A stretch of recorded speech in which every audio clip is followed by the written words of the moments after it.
It's her again. Why? Why does he dream about that strange girl almost every night? And if they were pleasant dreams? The thing is, every time the guy's dreams end with the same plot, this girl dies. And every time this girl died differently. Every dream was a new story of her death. No, she didn't annoy him. On the contrary, he felt very sorry for this poor creature. But he didn't know how to help her. It seems that this time the young kidnapper of his dreams will die from the bite of a terrible snake. I wonder if it only happens in dreams. Does this girl feel pain? Does she feel panic? It seemed that all this was not happening in a dream, but in reality. The guy really wanted to shout for the girl to run away, otherwise the bite of the huge snake could not be avoided. And then what? There would be no one to save her, and she would die again. And so it happened. The cobra crawled up to the stranger's feet and bit her. The girl screamed and immediately fell to the ground. It all makes sense. The dream ends with the same scenario. A sweet young girl dies, this time by a snake. He woke up, as always, in a cold sweat. Breathing heavily, he opened his eyes and sat up on the bed. How long could this go on? How to make sure this girl didn't die at the end of every dream he had? A few more nights like this, and he would simply go insane. You can't react normally to the fact that in every dream you see a person dying. A girl, a beautiful and sweet girl. Every time this girl dies a horrible death, and every time he sees her in his nightmares, he starts to feel terrible pain and resentment. He needs to find this one as soon as possible. The children, who were walking in the forest, decided to approach the witch's cabin after all. Of course, they were all afraid, but there were some brave ones who led the others. These are just legends. No one lives in the old abandoned house. It was a place where people came to test their courage. They called it the Black Witch's House on Ave Street. It had once been a luxurious mansion, but now there wasn't a single whole window here. The house had long been covered in mold and a ball of cobwebs. Everyone had long forgotten about it, except for curious kids who often came very close, but no one risked going inside. And now there were a few of the bravest who decided to see if the witch lived here, or if it was just rumors and fairy tales for little children. The boy went to the door and took hold of the handle. There is no witch.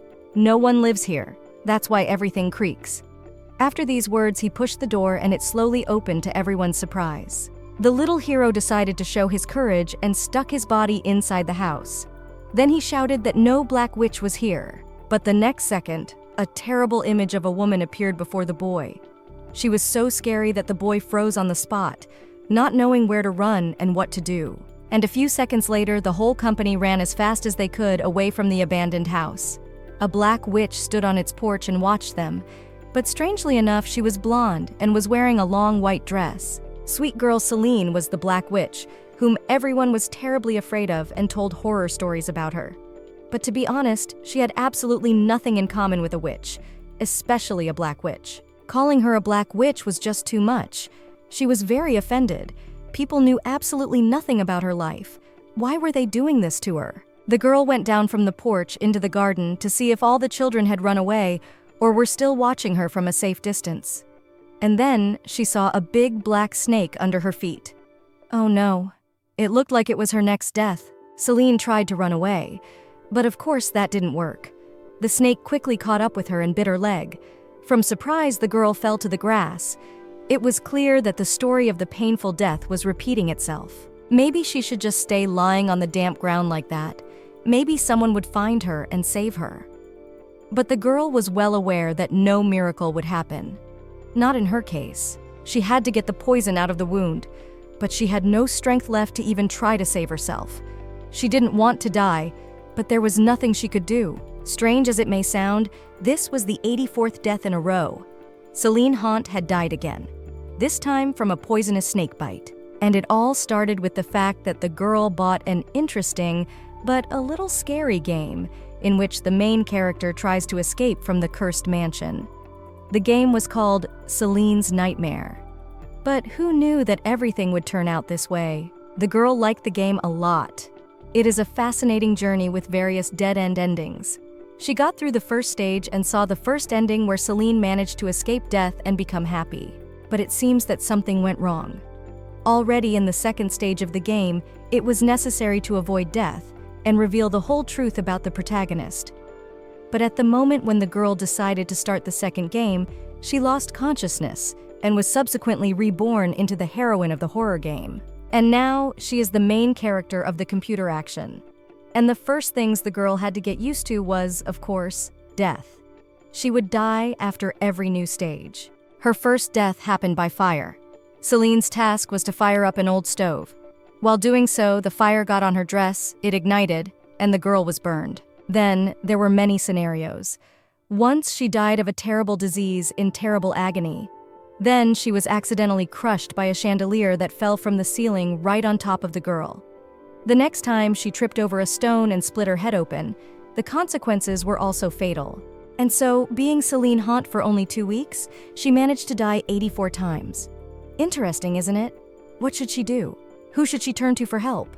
Realizing that no one could help her but herself, she made the only decision she thought was right. The girl will just lie in bed and not move. That way nothing would happen to her, and she would stay alive. But this plan, unfortunately, also did not work. Body movement stopped for a long time, so the airways and lungs stopped working. And as a result, the girl simply died of simple suffocation. I mean, whatever she does, she's going to die in the end. But it was still flowers. The girl went through the game to the end. She knew that with each stage, her death would be more and more terrible. Celine is now 20 years old. That means she's in the training phase. The start of the real game is set for 25 years old. That means that in 5 years, she'll have horrible death endings waiting for her. And they will be hard to compare with those that are happening now. And then, according to the scenario of the game, the main character will have to meet the main villain of Celine's nightmares, Léon Bernoulli. After meeting him, the girl's death will be much more agonizing. But on the other hand, it is very cool to be able to live forever. She can die several times a week, but after a while again appears in this strange game. And a few days ago, she noticed some strange things at all. In the forest, she saw people who weren't in the story of the game at all. They were more than suspicious. So it's worth wondering what's going on here. It is also worth remembering that once she was kidnapped by people in black masks. It happened right outside a witch's house, right in the middle of the woods. And deep down, she was madly glad that at least in such a way she was leaving the damn mansion. But how disappointed Celine was when she woke up and realized that she was back in the mansion, which all normal people avoided. Then Celine decided that it was possible to escape from this sullen house on her own. She would leave the forest, go to the city, or settle in some small village. But each time she escaped, she was overtaken by death, and the girl found herself in the same place again. It took a long time for Celine to realize that she would never be able to get out of this cursed house. No matter what she did, somehow, after another death, she would find herself in the same place. It's certainly nice to always come back to life after another death, and such a unique ability is unique to her. But still, she was already tired of this way of living. Celine cannot even plan anything because she just does not know when she will die again. Entering the house, the girl felt something wrong. There is an alien energy here. Again, the kids decided to test their courage, and someone decided to stay to meet the witch? But no, there was an unknown person standing in the middle of the room. The first thing Celine noticed was the emblem of the Bernoulli ducal family, the most noble family in the capital. It was simply impossible to confuse this emblem. Everyone in the country knew it. But what was a representative of such a noble family doing here? In the next moment, the girl still decided to raise her eyes and look at the man. And it would be better if she didn't. In front of her stood the son of the Duke, Léon Bernoulli. What a turn. Celine opened her mouth in surprise, but she couldn't say anything yet. Why is he here? After all, this character should appear in the game when the girl turns 25 years old. It's too early. After all, she hadn't fully completed her training yet. It couldn't be said that the uninvited guest looked somehow hostile, but there wasn't a drop of malice on his handsome face. He said hello, said he'd seen her many times. He came here because he had some questions for the girl, and until he got some answers, he wouldn't leave. Celine knew very well that with this guy in the game, her life would turn into a real nightmare, and she had to prepare for it. But the higher powers had a surprise in store for her, so the best solution at the moment was to run away and hide. She wasn't sure she would run far. The man looked quite athletic, so he could catch up with her in no time. But it was still worth a try. It was his first time in this house. He didn't know anything. He could hide in a dark corner somewhere. But the boy wasn't interested in chasing.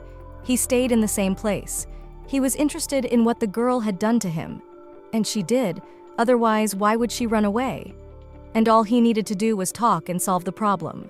Gradually his look began to change, and there was a hint of anger on his beautiful face. He said he would not leave and demanded an explanation. Why did the Black Witch keep coming into his dreams? What did she forget there? But for some reason, the girl thought that if she stayed, she would surely die by the hand of this man. And that was not in the game's scenario. So she jumped out on the windowsill and stood at the open window in the gap. It was better to jump out than to end up in the hands of the Duke's son. Leon started to come closer. Celine did not expect this, so she reflexively took a step back. As you might expect, her foot went and she flew downward with a scream. The Duke's son seemed to be scared out of his wits. She would die again, but not in his dream, but in reality. It was beyond his understanding of the situation. He had just come to talk. A few seconds later, Leon ran down the steps and out into the garden. The girl's body was lying on the grass, and of course she gave no sign of life. He tried to feel for a pulse to see if she was alive or not. After a moment, the man exhaled. The Black Witch was breathing, but she was terribly battered. Thank all the saints he would not be sued for this girl's death. Nor did he have any thoughts of hurting her in any way. When the girl opened her eyes, he immediately told her not to worry or be afraid of him. He came for a peaceful purpose, just to talk. He has no bad intentions. And then the girl, who a second ago gave absolutely no sign of life, easily got up. The guy's eyes widened to an impossible size. Even in real life, a Black Witch resurrects after any mutilation. For a moment, Leon thought for a moment. A second ago, he was sure that the girl was dead. It was simply impossible to survive after such injuries, but not in this case, and not with this girl. Now he saw everything with his own eyes. How the hell does she do that? It's good that she's resurrected, but when things finally get back to normal and he can sleep well, I guess she needs to die once and for all after all, so she won't bother his dreams anymore. The man reached for his sword, said he was the master of the Rashir. And I guess to end this idiocy, he would have to kill the girl himself, and then wait and see if she was really dead. Celine had long ago noticed the Rashir sword at the man's side. It is a famous weapon. This sword can destroy magic in an instant and chop to pieces any monsters and demons. The girl screamed. She tried to explain to the man that she was not a Black Witch. It wouldn't kill her, this power doesn't affect her, but she would be in a lot of pain, and then she would come back to life. But he wouldn't stop. He didn't believe a word the girl said. Now he would find out if the magic would work when he pierced the Black Witch with his sword. He raised his sword above his head to swing and strike Celine, but she looked straight into his eyes. Are you stupid? How many times do I have to tell you that even a Rashir sword won't change anything? She'll still come to him in his dreams at night, and let him be sure that at the beginning of the dream, she'll be alive again. Celine asked this fool for some time to explain to him eventually that she is not a Black Witch, and if she doesn't succeed, then let him slaughter her with his sword. But first, he must listen. The girl led Leon into the house. On the wall in the hallway hung a stuffed deer, and beneath it was a small secret box. In the box was a powdered poison. Once you inhaled it, you could die instantly. This was exactly what the girl was trying to demonstrate to the guy. She had already pulled out the flap of the box and tried to inhale the powder. Let this fool see that in a few minutes she would die from the poison, but in an hour she would be alive again. She would be resurrected, period. But suddenly her hand was intercepted by Leon. He thought that this girl is really insane. This will be her second death tonight. He's not ready for that. Is it a hobby of hers to collect her own deaths? Celine was even a little confused. Then why did he come and what did he want? How else to prove to her that she wasn't a Black Witch? She couldn't think of any other options. Leon decided it was time to talk. That was the main purpose of his visit.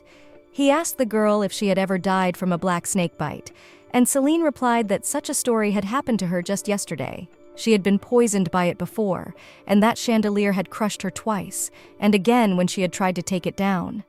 Celine could list her deaths for a very long time. The question was whether a man wanted to hear it. And then the girl wondered, how does Leon even know that she died from a snake bite? Is he like those little kids, also peeking around her house? The man exhaled and a smile appeared on his handsome face again. Finally, this whole nightmare would be over, and he would be able to just get a decent night's sleep. He wondered if the girl knew what came into his dreams every night. It turned out that Celine had no idea that anyone was dreaming, and with that ending in every dream, it was a nightmare. And then Leon said that from now on he forbade her to come into his dreams and die. The girl wanted to cry in front of the man, but she restrained herself. She explained that she was not dying day by her own will. She had already run out of fantasy how else she could die. But the higher powers, it turns out, have plenty of other options. The guy looked at the girl carefully. She urgently needed to dress warmer. Dressing lightly in this weather is like committing suicide. Although it's not the stranger's first time to die, she's probably used to it. But the girl smiled strangely for some reason, and then simply said that she had no other clothes. This is the only outfit she has. If the man didn't believe it, he could go further into the house and check. But Leon didn't like that idea at all.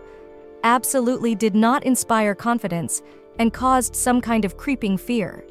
How at all this fragile girl is not afraid to be here herself? There is no need to think of anything. You can just die of fear. So the guy turned around and headed for the exit. He said he was taking Celine with him, and she might not even mind. If she didn't agree, he would drag her out of here by force. Leon realized that the cause of his nightmares was the girl's death, and now he would be there all the time to make sure she never died again. From now on, Celine would live in the north, and he would protect her at all times. But in the girl's mind, the inconsistency worked again. This simply can't happen. Leon is the main villain in the game, and how can it be that he is the one to protect her? The guy turned around and asked why she was being cranky. Basically, if she likes this horrible house so much, full of mold and cobwebs, then he won't insist. Let her stay and die 5 times every day. Celine realized that she was talking a little too much and needs to rectify the situation quickly. Of course she wants to leave this house, but there's some kind of curse that always brings her back to this place. She has no idea how this magic works. But no matter what she does, no matter where she goes, no matter where she dies, it is in this abandoned house that she is resurrected. Leon thought for a moment.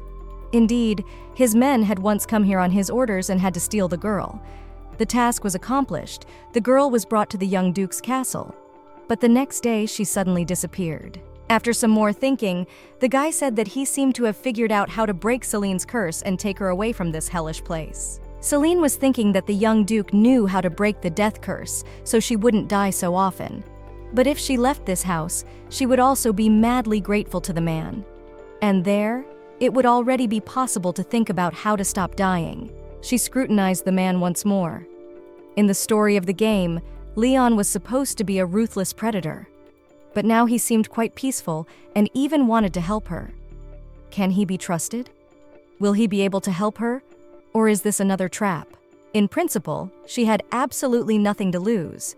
The girl agreed to leave with the Duke from this terrible mansion, and suddenly she could change the plot of the game and stay happy, and most importantly, alive. Or he looked around. As a true warrior, he wanted to make sure the path for their escape was open. He asked Celine what they should be wary of on their way north, other than the occurrences he had already seen in his dreams over the past 6 months. The girl's answer certainly did not please him. She said she could die on the way from any little thing. It could happen from cold rain, from the sun being too bright, from dust getting into her lungs and blocking the air. But most times from Leon's hands. The guy pulled his eyes out. What? How could this be? He'd never even heard a fly in his life without a reason. How could he raise his hand on a harmless girl? Or maybe she wasn't so harmless after all. Celine realized that she had said too much again. How would he react now? Looks like she hurt herself. Now the man would just refuse to take her with him. But he just had a look of surprise on his face and asked if she could see the future. Because from what she's told him, she can. So why does she say she's not a black witch? I had to tell the truth. In a way, yes, she can see the future. But she doesn't see it. She knows it all ahead of time. She doesn't know how she does it. Then Leon came to another conclusion. If he killed her, she's definitely a black witch. But on the other hand, if she was a black witch, She would have used black magic when he wanted to strike her with his sword, but she never attacked him once. Then he said he doesn't believe people who see the future, but they say later. For now, we need to leave this house before it's too late. Leon asked the girl to follow him and assured her that he would not hurt her. After a while, they were already far enough away from the cursed house. The Duke sat her on his horse and periodically asked her if she was all right and if she felt any discomfort. What the hell discomfort? She couldn't remember a time in her life when she'd felt this good at all. She was being hugged, pressed against a strong chest, and even asked if she was comfortable. The only thing that bothered the girl was why the Duke was treating her like something very valuable. Apparently, his nightmares were very painful. After some more time, the young people reached a place covered with thick fog. There were scary spirits here, so it was not safe to go any farther, and Celine warned the man about it. But the man, to the girl's surprise, was not at all confused. He jumped down from his horse, drew his sword, and began to cut the air with it. It turned out that Leon was a fearless daredevil. Celine was also convinced once again that the Duke's weapon really did have magical power. The barriers were broken, the demons scattered. Turns out, or he was really worried about her. While he swung his sword and dispersed the demons, the girl sat on her horse in a secluded spot behind the trees. He made sure that in any case, the evil forces couldn't get to her. After a couple minutes, the man returned to the horse. A slight look of surprise was clearly visible on his face. It turns out that until now, she had thought that this game system couldn't be bypassed. Every time she crossed that line, she died. But now, it was different. Celine didn't even notice the tears running down her cheeks.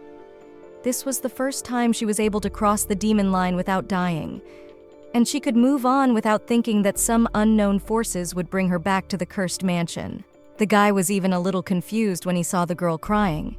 He was afraid that the demons had managed to harm her after all. His task was to keep the girl alive and get her safely to the north. Celine assured the Duke that she was absolutely fine. It was just that no one in her life had ever treated her with such care. She wasn't used to someone fighting and guarding her life. The man didn't say anything back. He just held her tighter to his chest and kept his eyes on the road. The way was quite long, but to Celine's surprise, it passed absolutely safely and easily. And it was all thanks to Leon. They reached the Duke's castle in the north of the empire only at night. But despite the darkness, everything here shone with lights. The girl thought for a moment that she had entered the imperial palace, but the man looked at her and laughed merrily. It turned out that this was not the northern castle at all, but an ordinary city hotel. Since they were tired and the road was still long, it was better to spend the night here in a safe place. Despite the late hour, the hotel was bustling with life. The lobby was crowded, everything sparkled and marveled with its beauty. Celine had never been to a place like this before, so she felt slightly uncomfortable. Leon, of course, noticed the girl's embarrassment. The man said to ignore the slanted glances and just follow silently behind him. At the reception desk, they were met by the hotel owner himself. The aged man smiled broadly at the Duke, said that he was madly glad to see him and had prepared the best room for the man. Next, he asked what kind of girl was accompanying the lord. Leon, with a single movement of his hand, directed the girl behind his back, thus protecting her from unnecessary glances. He said she was his companion and asked him to find a decent room for her. As the assistant owner led the young people down the long corridors to their rooms, Celine had time to reflect. How cool it was to be the son of the most powerful duke in the empire. Everyone loves you, respects you, and wants to show you favor. Absolutely every door in the country is open to you. The aide led them to a big, beautiful door. It was a hotel room. But why is there only one room? After all, there are two of them.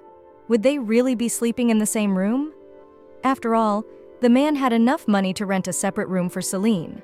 The girl decided to ask why the Duke would not rent a separate room for her. After all, it would be logical. After all, they had only known each other for one day.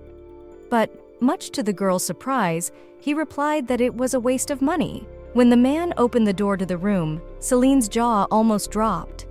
Behind the door was a luxurious apartment, which was more like an imperial suite. This was not a hotel room, but a palace. I wondered if all the rooms were like this, or if there were rooms for mere mortals. The girl calmed down a little when the man pointed to one of the doors, explaining that his sister always stays in that room. It had absolutely everything a girl needed, and Celine could sleep there tonight. She wasn't even surprised anymore that his sister's room was also like a palace. It was directly the room of a princess. And the bed was so big that a whole family could fit in it.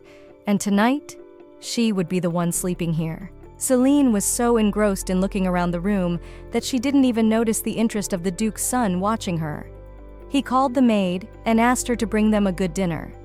They were tired from the road and wanted to be refreshed. Already in half an hour, a table had been set in Celine's room.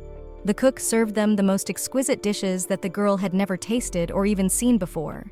Tonight, she would have a real royal dinner. During the meal, the atmosphere was very good. The Duke was in a good mood, so the young people chatted a little. Celine told him that there was no food in the cursed house, and she had to eat what she found in the closet or in the garden. Leon listened attentively to the girl's stories. He felt a little sad, because he had never felt the need for anything in his life, especially food. He even felt a little sorry for the poor girl. Suddenly, Celine became very serious. The smile quickly disappeared from her face. It turned out that it had been a long time since she had eaten so much and tasted so good. Now her stomach hurt and she felt dizzy. The Duke rolled his eyes pretentiously. Well, this girl can't die here from overeating. He asked Celine to head to her room and get ready for bed. They need to get a good night's rest to continue their journey tomorrow. The girl tried to calm the man down. So far, she does not see any reason to die, nor does she feel any danger. By the way, as of tomorrow, she is not going to die at all. Upon reaching her room, Celine immediately settled down on her giant bed. She felt insanely good and comfortable. She had eaten well, she didn't feel cold, and she was probably completely happy for the first time in a long time. The Duke continued to sit in the dining room. His look was slightly pensive. It was obvious that he was tired as hell, but for some reason he didn't feel like sleeping. Perhaps he was afraid to see the death of this lovely girl in his dreams again. The Duke's thoughts were interrupted by a maid who came running to him and said that something terrible had happened to the gentleman's companion. Apparently, she drowned in the bathtub. Leon did not even realize how he jumped up from his seat and reached the girl's room in a few minutes. It was going to happen. He was supposed to be by her side the whole time and keep her safe. But the Duke hoped that Celine's room would be safe. Running into the bathroom, the Duke and the maid saw the dead body of the girl hanging from the sides of the tub. She was indeed dead. Had the maid run in a little earlier, the tragedy could have been avoided. But much to the surprise of those who came running, Celine suddenly raised her head. She said the warm water relaxed her quickly, and the girl didn't notice how she fell asleep right in the bathtub. If she scared anyone, she sincerely apologized. It came out by accident. Without saying a word, Leon quickly walked out of Celine's room, leaving only a frightened maid with the girl. The maid said that the gentleman was very afraid for the life of his companion. Apparently, he cared for her very much. The maid lit the fireplace, and the girl sat down near it to warm herself and think a little. She felt some remorse, for she had made not only the hotel staff worry, but Leon himself. But honestly, she didn't want that. Behind her sad thoughts, the girl did not hear the Duke enter the room. He was also in his nightrobe, so simple and homely. The man wished her good night and asked her to be more careful from now on. Celine apologized and thought Leon would go to his room to sleep now, but that was not the case.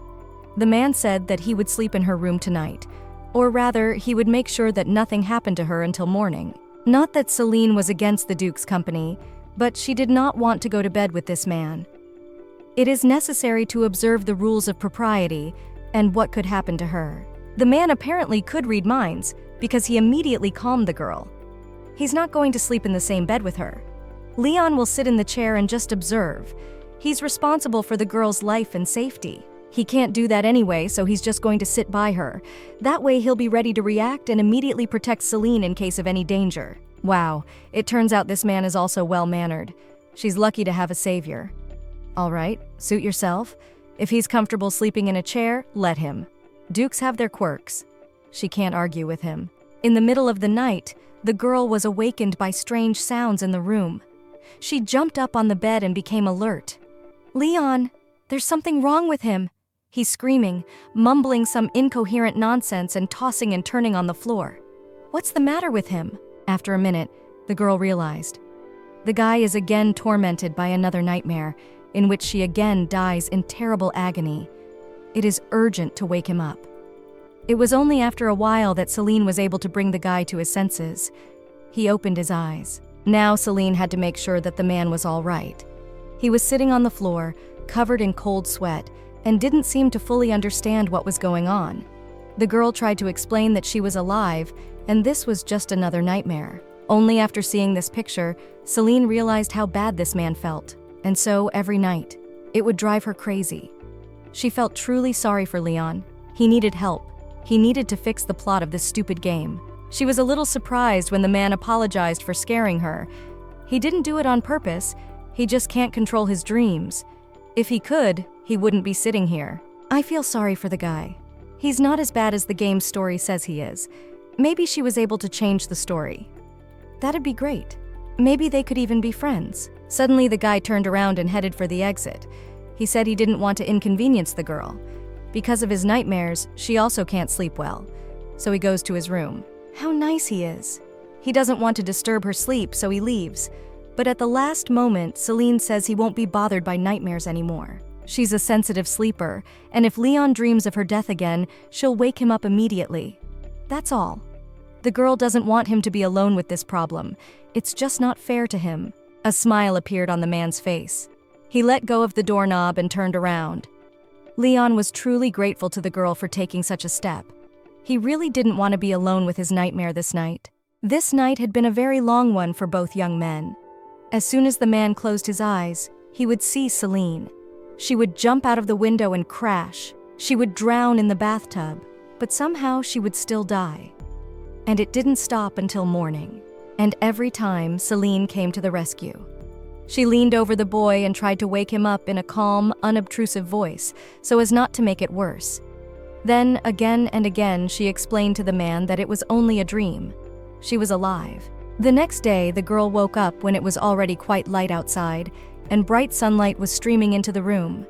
To her surprise, the Duke was nowhere to be found. He had gone somewhere, perhaps to his apartments. Indeed, Leon was up early. For the first time in a long time, the man managed to sleep at least a couple of quiet hours. This night, the girl in his dreams remained alive, and that was good. Therefore, in an elevated mood, the Duke went to the Imperial Palace. An hour later, Leon's carriage arrived in the courtyard of the Imperial Palace. He must see him and settle some matters. In addition, the letter had to be dealt with. Emperor Riccardo Unsorum was surprised by the appearance of the Archduke's son in his office. He thought that his subject would send a letter, but in no way expected to see his son here. Since the Emperor had known Leon before, there was no problem in communication. Leon just knew that his father was sending a letter to His Majesty through a messenger, so he decided to deliver it by hand. The Emperor took the letter and began to scrutinize it. There was a look of surprise on his face and a certain sadness. He said that after reading it, he realized that the Archduke had certainly not sent him here. But he did not say what the letter was about. Well, it was necessary to get to the point of the conversation. Riccardo told the man that in the 3 years he had been away, there had been a lot of monsters in the north, and it's causing concern among the inhabitants. And the Emperor wants Leon to deal with the problem. How can you say no to a head of state? You can't. So Leon agrees to fulfill his request without objection, but he has one condition. He will take one girl with him to help him. The conversation was over. The Emperor left the meeting room first, leaving an open letter on the table. And Leon decided to find out what his father had written to His Majesty. And his father asked in the letter to the Emperor not to enslave him to sleep, because he was still very young and immature to fight demons. The text of the letter, to be honest, slightly shocked the guy. Why did his father write it to the Emperor? And whether such harsh words were deliberately written? Does his father not trust him and consider him a small child? Well, he would deal with that later. Now he had to get back to the hotel, because he'd left Celine there. She's probably worried. He has to go quickly because she's already awake. Strangely enough, there wasn't a soul outside the Grand Hotel. But it was for the best. No one would give him an interested look or ask him any questions. He would have no trouble returning to his apartment. He entered the girl's room, even forgetting to knock. Celine was already dressed and was unpacking a pile of presents. She was very happy to see Leon. A smile appeared on her face. The girl realized that it was the Duke who took care and ordered her a lot of new beautiful clothes. Or maybe he is just ashamed to go out with her in public, and that's why he wants her to look dignified next to him. Celine started to thank the guy for the gifts, but she didn't have time to finish. He abruptly walked over to her and then hugged her, pulling her tightly against his body. This was something she definitely didn't expect, so she didn't even know how to behave at that moment. After a few seconds, she asked the guy what he was doing. He didn't have to hug her just because she was still alive and hadn't died during his absence due to some stupid situation. Leon reluctantly pulled away. It felt good to feel his heart beating in the girl's chest. And it was even nicer to see that Celine was in a great mood, and yes, she was still alive and well. Leon told the girl that there was a small job waiting for them. The Emperor had asked him to get rid of the monsters, and he, in turn, told His Majesty that he would not work alone, but paired with the girl, that is, with Celine. And she didn't mind helping the man in the slightest. The next morning, they left the hotel early and headed toward the northern forest. At first, Celine thought that Leon would still leave her at the hotel, but he said that even in a forest full of monsters, she would be safer behind his back than alone in a hotel room. The girl knew from the game's storyline that Leon was the strongest character, so not to trust his words would be a great folly. So she would not without pleasure keep him company and help him chase the monsters out of the forest. Leon once again reminded the girl not to leave him a single step in the forest. He is worried about her, and he is also worried about himself and his condition while she sleeps. Therefore, if he stays by her side, there is no way he will let her die. Suddenly, the carriage collided with something big, or maybe it was just a boulder. But the young people were thrown, and Celine, without realizing how it happened, found herself in Leon's arms. The man would be lying to himself if he said that he wanted to let the girl out of his arms. Her warmth next to him was starting to be vital. He asked if Celine was okay. Then he decided to go outside and look around. He also asked the girl to get out of the carriage with him. The accompanying knight apologized for the inconvenience, but he was trembling despite his impressive stature and apparent strength. The knight simply pointed his hand towards the forest. He didn't need to say more, because Leon turned his head, and what he saw there made him shudder slightly. There was a huge monster looking at them. The monster's appearance was indeed horrible. The sight was far from pleasant. It was obvious that this thing had just devoured its own tribesmen and transformed. With all due respect to his master, the knight refused to accompany the carriage any further. He doesn't want to die at the hands of this beast, so he apologizes, but he won't go any further. Leon didn't answer anything. He simply had nothing to say to the man. After all, they have not even entered into battle with the monsters, and the knight already wants to run away from here. These were the kind of helpers he took with him. There was only one way out. He would go and face the monsters himself. It's not the first time he's done this, so the guy's not used to it. He needs to protect Celine. So he ordered everyone to stay put and headed into the thicket. The knights hesitated. They were ashamed, of course, but life was more precious. One of them asked what about the young lady, what to do with her. But Leon resolutely replied that the girl was going with him. The chief knight tried to change the man's mind. After all, it is very difficult to fight with dark forces if there is a helpless woman nearby. So you can and lose the battle with monsters. The lady should stay with them. Celine thought for a while. Yes, the chance of her being eaten by the monsters is quite high. She might die. But it wouldn't be the first time. Besides, she didn't want to let Leon go deep into the forest alone, so she flatly refused to stay with the knights. The man's energy was very strong. It seemed that he was not afraid of anything in this life, even dark forces, and the girl was not afraid to be near him even in such a strange place. Going deeper into the forest, the girl clearly understood why the knights made such a fuss and refused to go further with Leon. Darkness reigned here, but it was not simple, but something eerie and oppressive. As they walked farther, they felt the ground beneath their feet become soft and wet. It seemed there was a swamp ahead. The boy warned her Celine to keep her head down from behind his back and look carefully under her feet. She was willing to do anything to get out of this damned place. On top of that, a strange, approaching sound started coming from all directions. It was horrible enough to make you want to cover your ears. After a few moments, the young men realized where these nasty sounds were coming from. A huge monster that looked like a disgusting centipede was approaching them. Not a single muscle on Leon's face trembled. He simply drew his sword and took a step forward. And that's where the girl got really scared. Perhaps it was time to say goodbye to life for the umpteenth time. And the man came even closer to the monster. And he ordered her in a calm and firm voice to stay behind his back, and then everything would be fine. And since she didn't have much choice, she had to obey. The fight began. Celine, as her protector had asked, tried to stay behind his back. Leon fought fearlessly. It turned out that he was good with a sword, and he was careful not to move too much so as not to endanger the girl. A little time passed and the man turned to Celine. It turned out that everything was already over. All the monsters had been defeated.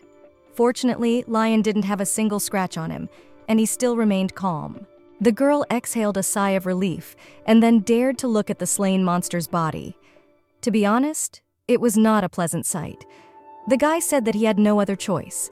If he didn't kill the monster, they wouldn't be left alive. Celine didn't want to stay in this place a minute longer, so the girl asked the Duke that they should return to the carriage and the knights immediately. But he replied that he still had to take out the monster's core. As it turns out, monsters have a special core instead of a heart, which is responsible for the functioning of these monsters. Leon wants to take it out in order for the scientists to better investigate the item. Leon turned around and headed towards the monster. Even dead, it looked intimidating. But the guy didn't hesitate and plunged his sword right into its chest. Just in case, Celine decided to turn away so she wouldn't see the whole thing. But after a few minutes, Leon disappointedly said that this monster simply does not have a core. This is the first time the man has seen such a thing in his life. How could this monster function?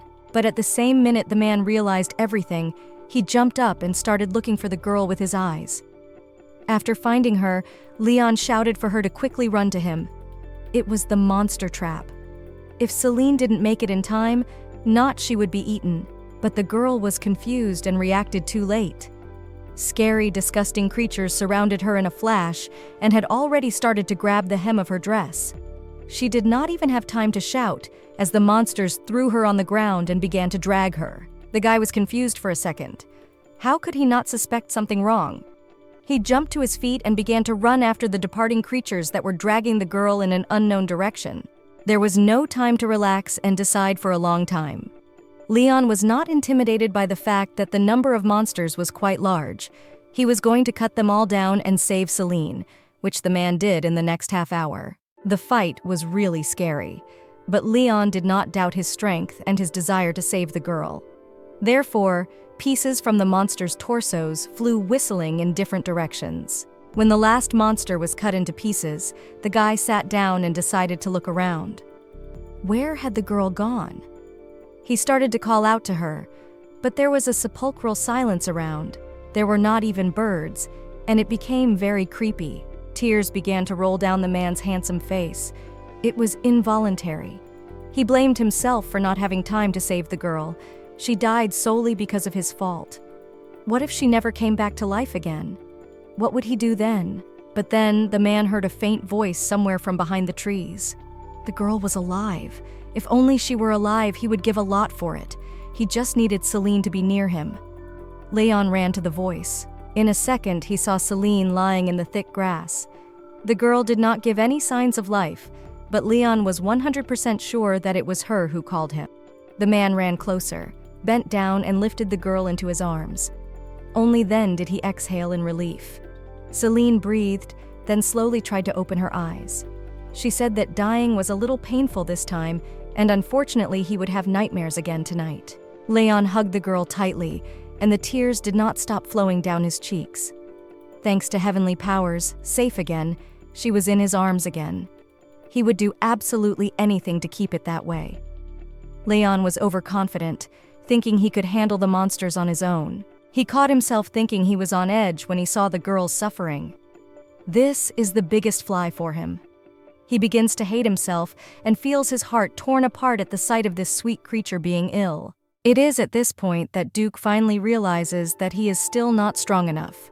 He needs to do absolutely everything so that he can protect the girl at any moment. He lifted Celine in his arms again, and slowly, trying not to make her uncomfortable, carried her in the direction of the carriage. There, they were still already being given to the knights. To Leon's surprise, they hadn't run off into the city. Good thing, too. The head knight exhaled with relief, seeing the young men alive and well. But strangely, why didn't the Duke bring the monster's core if he had defeated it? It's very important for them to obtain this item after all. But the Duke seemed angry with the man. He said the core wasn't inside the monster. If the head knight doesn't believe it, he can go back to the forest and check it out with his own eyes. Next, he carried the girl to the carriage and tried to scrutinize if there were any injuries on her body. It turned out that Celine was wounded. The wound was deeper than the Duke had thought. He was very familiar with wounds from monsters. He wasn't sure if he could deal with such a wound on his own, but he didn't say anything to the girl about it. Celine, on the other hand, assured that she would be fine, just needed some rest.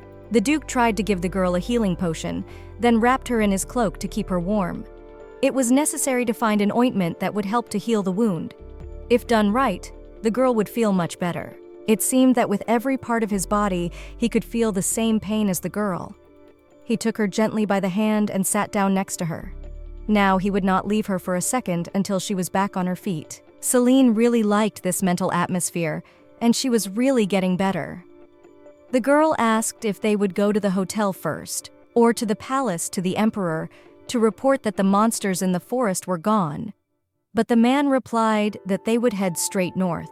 The Duke felt that it was not safe for him to appear in the capital now, so his men had stocked up on warm clothes, food, and blankets so that they could get to the north without any problems and in some comfort. They would have to travel for several days, and it would be worth their while to hurry. Celine didn't know or understand the exact reason why they were in such a hurry to get to Leon's place of residence, but she didn't want to ask any more questions or worry the man.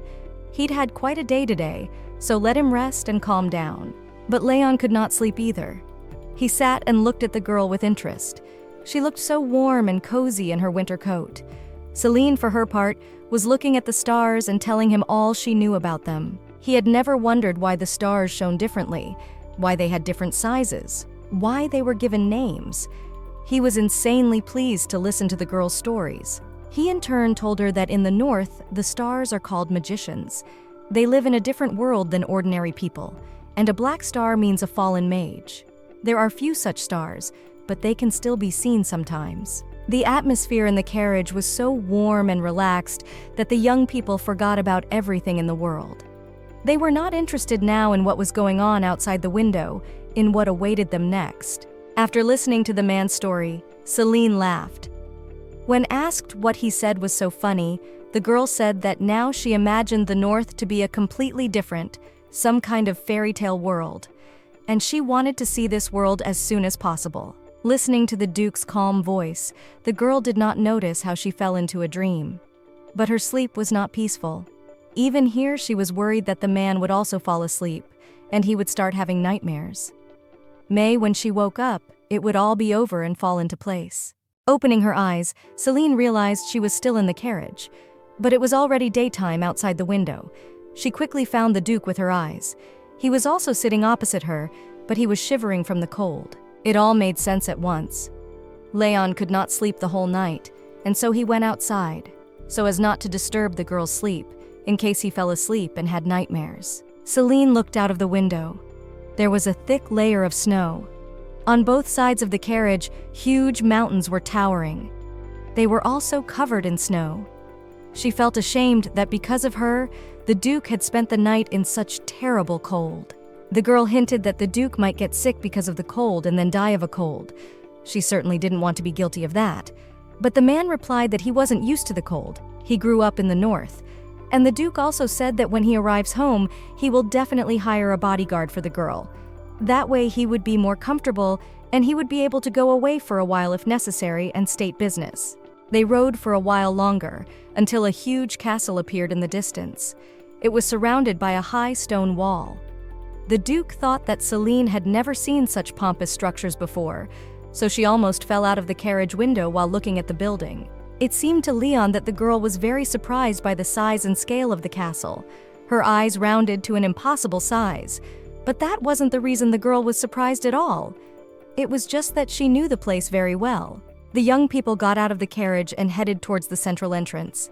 The huge iron door swung open, and the Duke invited the girl to go inside to the castle grounds. Following the Duke through the long corridors of the castle, the girl pondered whether to tell the man that she was familiar with the place. Or was it better to keep silent about it for now? The man noticed that the girl was acting a little strange and decided to ask if everything was all right. Maybe she was just uncomfortable to be in a place that was foreign to her. After all, she would be living in a place completely unfamiliar to her. The young people entered a bright and very beautiful hall. A girl ran out towards them. She looked like Leon, and it was obvious that she was very happy to see a man. It was the Duke's sister. Her name was Natasha. Leon introduced the girls to each other, and the man's sister said that she was madly happy that her brother had finally found Celine. He had spent so much time looking for her. It was unclear whether Leon was embarrassed or angry when he heard his sister's words. So the man asked her to stop talking and get on with the task of accommodating his guest and giving her a rest. He looked at Celine carefully. The girl looked frankly unwell, but tried not to show it. The man informed his sister that his companion had been injured and needed to be taken care of. Celine was indeed feeling ill. But Natasha said that first she needed to see her father. He had gone hunting, but asked her to wait for him. And Celine decided that again, the plot of the game was getting confused. There was definitely no such thing. Leon realized that it was useless to argue with his sister and suggested going to his mother's house first. He should introduce Celine to the Duchess. There was nothing to do. The girl obediently followed the owners of the castle. They entered a beautiful room, where near the window they saw Leon's mother, Rachel Bernoulli. She was a very beautiful statuesque woman with kind eyes and pleasant features. A boy of about 10 years old was sitting at the table beside her and reading a book. The woman smiled at the guests and invited them in. She said that she missed her son very much. He was very much expected here. Then she turned her eyes to Celine and said that she was pleased to see the girl in her castle. The son introduced the girl to his mother and said that he had something else to clarify. The fact is that Celine dies very often, but it is, as it were, not very terrible, because she is resurrected again every time. There was silence in the room. The Duchess didn't seem to understand what her son was even talking about. It didn't seem to fit with reality, and the woman, thinking it was a joke, asked what it all meant. The man explained that when Celine Hart dies, he sees it in his dreams and feels her pain. That is, if the girl stops dying, then he too can sleep completely peacefully. Leon also asked his mother to find a bodyguard for the girl. She needs to be watched over at all times so that death doesn't happen to her. And since he is often busy with business, Celine should be under the care of a qualified and professional guard. How surprised Leon was when the Duchess said that the Marquise from the neighboring county also asked for a bodyguard. So the woman had sent her all that she had, except for those guarding her and Natasha.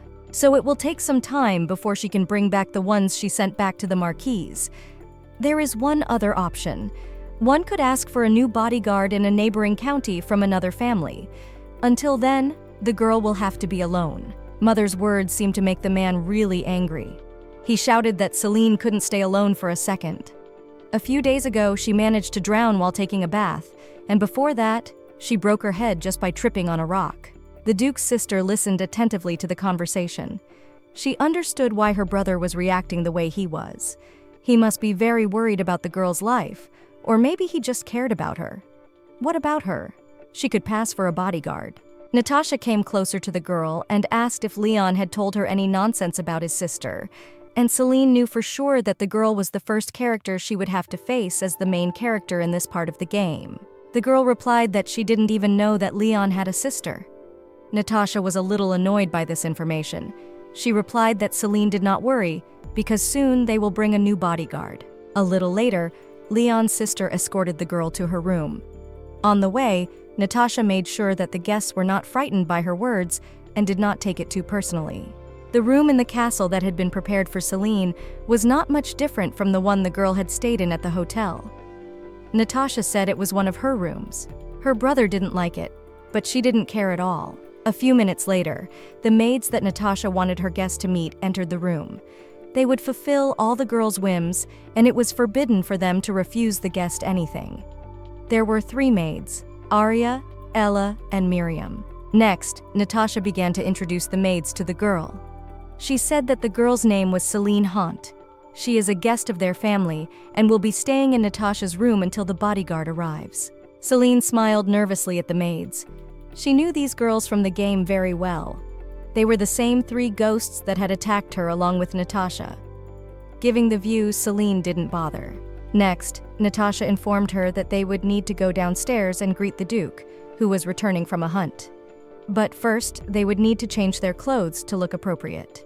3 hours later, everyone went down to the dining hall. There was already an amazing table set up.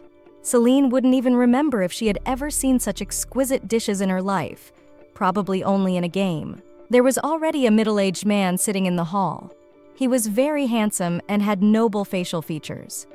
Later, it became clear that this was the Duke of the North and Leon's father, Alex Bernoulli. He greeted the girl and apologized that he couldn't meet her in person, as he was late from hunting. It should be noted that Celine still changed into a smart evening dress and looked simply amazing. Natasha did her best and picked out the perfect outfit for her. Almost the entire Duke's family was already gathered around the table. At the far end sat their youngest son, Martin. Closer to his father was Leon's chair. He was also here and smiled sweetly at the girl. She was a little embarrassed. Duke Bernoulli was accustomed to greeting his guests with pathos. When everyone was seated at the table, the orchestra played a pleasant tune, and outside the window, salutes began in honor of Celine Hunt's arrival at their castle. Everything was going well until Celine felt slightly ill. Then she found it hard to breathe. It seemed as if she was about to suffocate and lose consciousness. It was probably her next death. Alex Bernoulli was the first to notice that the girl was behaving strangely. The man inquired if she was all right. Perhaps she didn't like the food, or the atmosphere was too sad. Natasha sat with a cold, a slightly haughty expression on her face, telling Celine that she should eat well and eat in huge doses. She's so frail and thin, it's no wonder she feels sick. Alex's sister didn't have time to finish her sentence, because the next second Celine just lost consciousness and fell off the chair, falling next to the table. This frightened Leon and his father. The guest didn't see or hear anything for a while. She seemed to die again, this time from lack of air. Then she remotely began to hear sounds. Someone was calling her. And when she finally managed to open her eyes, she saw Leon's frightened face above her. Celine looked around. She was in her room, lying already on the bed. She could breathe much easier because she was without the tight and uncomfortable corset. Leon had taken it off her. Perhaps it was because of this piece of clothing that she was short of air. Leon was helped by the maids to remove the corset from the girl. He had no idea how to quickly pull the thing off her body, but the guy was upset that she didn't tell anyone that she felt discomfort because of that thing. Celine felt uncomfortable. The welcome dinner had gotten derailed because of her. She didn't want that at all, since the whole family had treated her so well. But Leon reassured her. If anything, everyone was still sitting at the table and chatting nicely. If so, there was no need to spoil things before the end. We should go downstairs and join the others. She's awfully hungry, but she's not going to wear that stupid corset this time. She's got great posture as it is. A few minutes later, Leon and his companion returned to the dining room. The music was still playing and everyone was seated at the table. The guest sat down in her seat and apologized again. She must have been overworked from the long journey, but she was fine now, and Celine would like to taste all the great food. Celine was so hungry and so engrossed in her meal that she hardly noticed that everyone was watching her closely. Even Natasha wondered if everything was all right now, as the guest only chewed and kept silent. But the girl only smiled and said that everything was so deliciously cooked that she gave herself to enjoying this wonderful food. After that, everyone exhaled with relief. Everything seemed to be going perfectly. Everyone was happy and in a great mood, except for one person. Leon seemed to be extremely worried about something. There was a look of sadness on his face. It was late in the evening when the girl returned to her room and settled down on the soft bed. Leon's family had turned out to be very nice. It seemed that the evening had gone perfectly, and now one could just relax and enjoy the peace and quiet.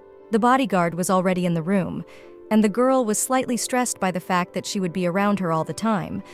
But it couldn't be helped. Leon thinks that this way everyone will be calmer, so we'll have to get used to it. Celine hoped that her life would change for the better from now on. She deserved it. Even if she had to die once today, everything would be fine from now on. But what about Leon? Because she died at the table today and was resurrected in the room, the young Duke will have another nightmare involving her. And he certainly didn't deserve that. One day in conversation, she asked Leon if anyone but her could wake him up if he suddenly had a nightmare. The man became sad at one point and said that no one could do it but her. All the thing was that the guy is the son of a powerful and very influential duke. He cannot under any circumstances show others his weakness. In general, few people know what happens to him at night. That's a shame. Poor guy's going through it all alone. And probably no one but Celine realizes how hard it is for him. And tonight, he's going to have to endure it all on his own, without her support. So Celine decided to take action. She went to the bodyguard and said that she had to see the young duke immediately. But the bodyguard replied that it was too late. If something is urgent, she can go herself and give the gentleman the information from the guest. Well, with Celine said that she wanted to see Leon in person and would not leave until she had spoken to him. To this, the woman replied that she had to warn the young master. The bodyguard warned the girl to dress warmly. It is very cold in the corridors, and Celine could die of frostbite. This is the north, after all. In a few minutes, she will return and lead the girl to the young duke's room. In half an hour, the two girls, Celine and her bodyguard, were already standing outside Leon's door. The guard had warned that the young lord disliked late and unplanned visits from guests. But while the girls were talking under the door, it opened abruptly, and Leon himself appeared on the threshold. He seemed to be in a bad mood and in a hurry to get somewhere. The man asked what Celine was doing here and why she had come. Celine wondered where the young duke was going at this hour. It was almost the middle of the night. Leon replied that he was going on a night hunt. His father said that he came across a bunch of monsters in the nearby forest. The girl tried with all her might to dissuade the young man from this terrible venture. He had just gotten off the road and hadn't even slept since arriving in the north.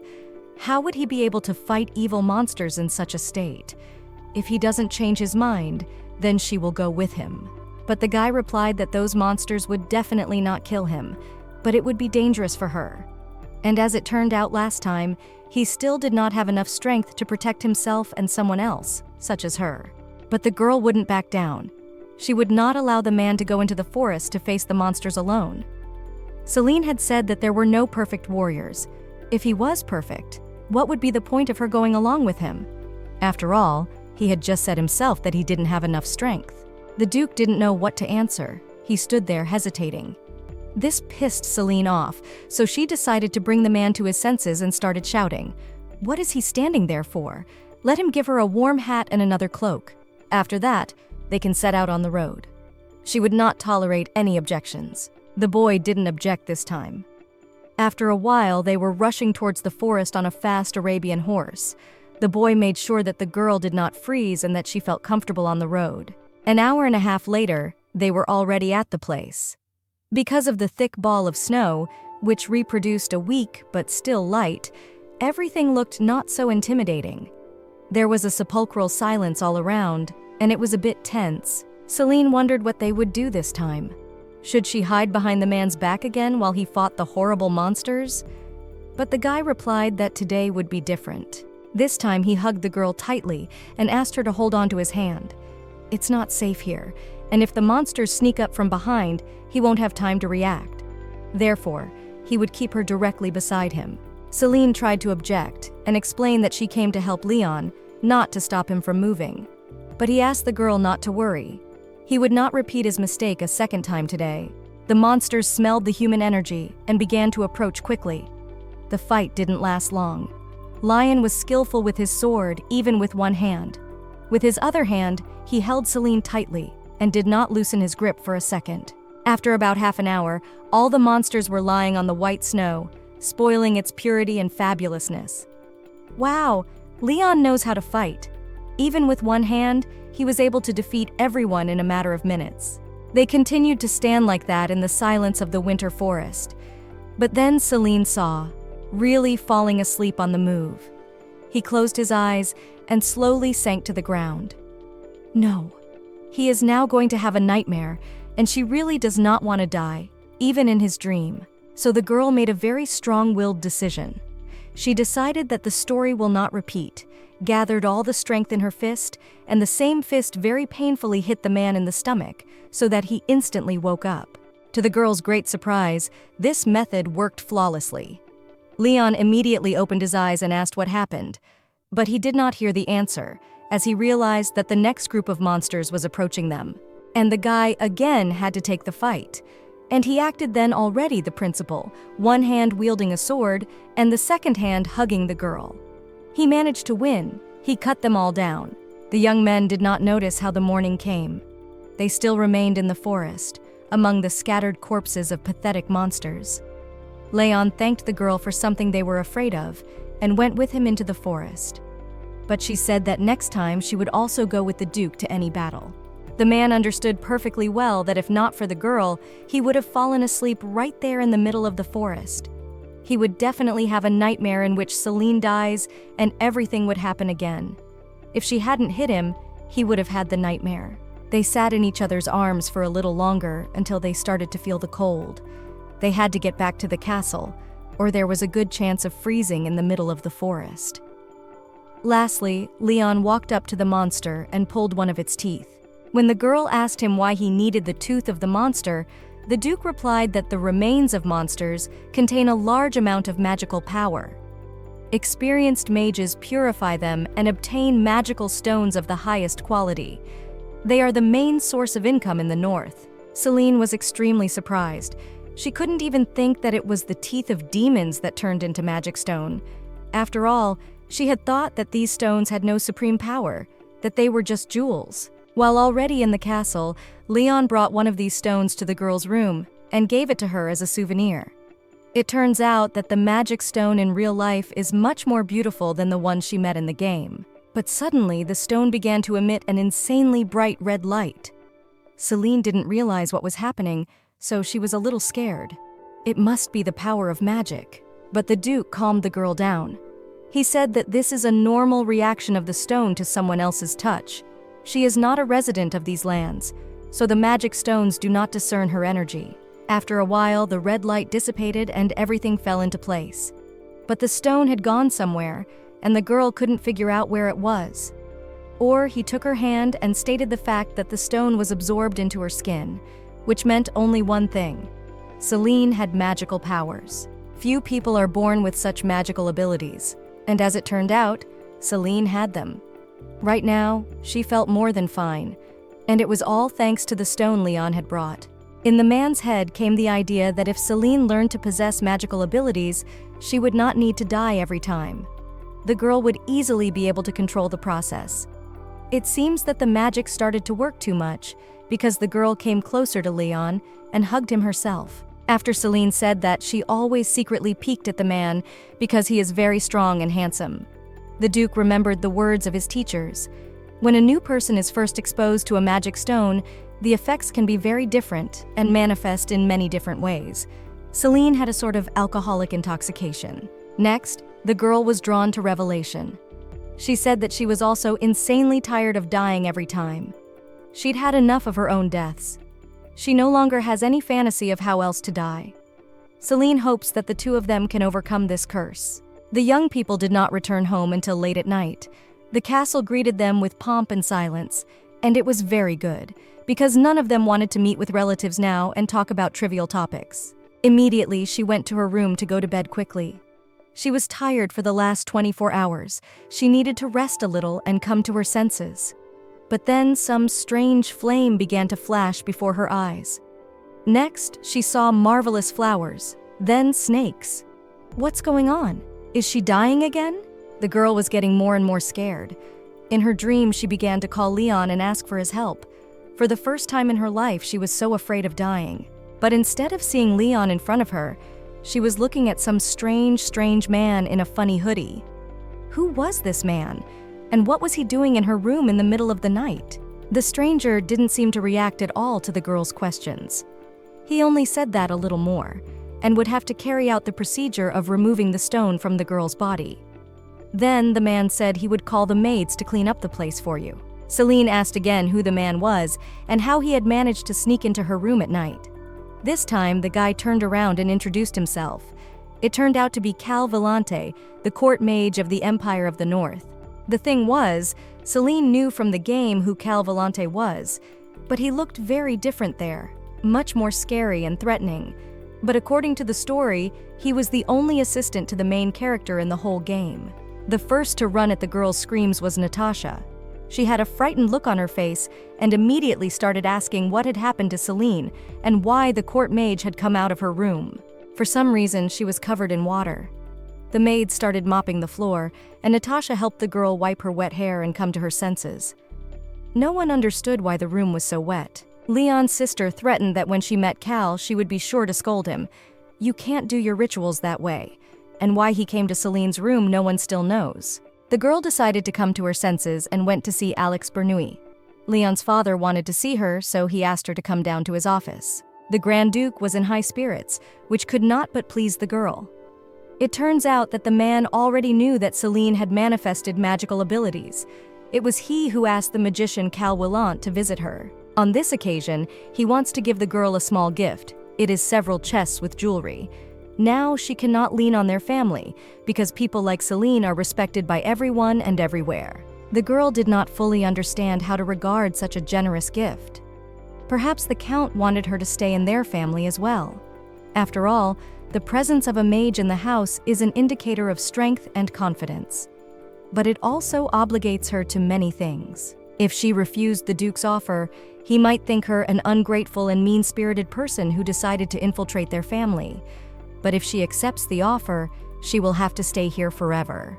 To all this, the Duke held out a document to the girl. It was a certificate indicating that she could be anywhere in the Empire of the North and friendly countries without hindrance. Celine did not know that Leon was against this decision of his father. He did not want to bind the girl to him and place such a rad obligation on her. The guy thought that the girl might regard his father's words as coercion. But Alex Bernoulli thought about it too. He told the girl that he would not prevent her if she wanted to leave their family and the Northern Empire in general. That is, there is no framework. Everything will depend only on her desire. The girl said goodbye to the Duke and left his office. As it turned out, Leon was waiting for her under the door. The guy was a little excited. He asked if Celine had decided to his father's proposal, and she replied that she had given Alex a positive answer. She decided to clarify with the young man and dot all the I's. The Duke said that she, in case of anything, can quietly leave. But she doesn't understand where she should go at all. Or is this such a maneuver to make Celine decide to leave on her own? But a bitter smile appeared on Leon's beautiful face. The guy said that if Celine decided to leave, he would follow her. After all, he could not cope with his nightmares on his own. Such an answer really surprised the girl. How could he say such a thing? The heir to the throne of the North should not leave the borders of his country. It would look too irresponsible. He knows his father won't accept such a decision of his, but Leon won't change it. Celine bowed her head. It turns out that she is now facing a serious choice, and she wasn't the only one. Leon also put a lot on the line, and now his entire future life depends only on this girl. 2 days later, a stranger shows up at the castle. It turns out that the Duke made sure that Celine had a magician mentor.